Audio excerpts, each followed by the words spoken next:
Sakali na ang industriya ay muli mang magingalo, putang ina mo, walang iba, kami-kami pa rin ang sasagip sa'yo.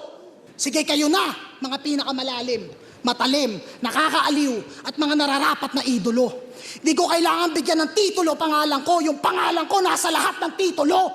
Sapagkat kung ang tunay na buhay may basihan at sukatan ng husay, nagawa kong isa buhay. Isa ka lamang sa mga halimbawa, isa ako sa patunay. Nasa palaliman ka pa lang, gumagawa na ako ng bangkat, tumatawid ka bilang ibayo pa.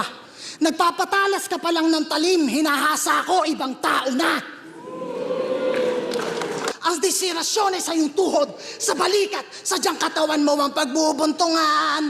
At yung mga bakante naman, magmimistulang palatandaan ng mga hindi ko pa napupuntahan. Tanong ay bakit ganto? Napag-iiwanan ka na Emar, ang kalaban mo yung dating ako. Magaling ka naman, kaso nadala sa maling palagay. Mahusay bukod tangi sa mga naging kasabay, ang pagkakamali niya lang ay lumaban sa taong anumang sining ay kayang gawing pamatay. Ang boto ng hurado, 3-2, magigay para kay M. Zay.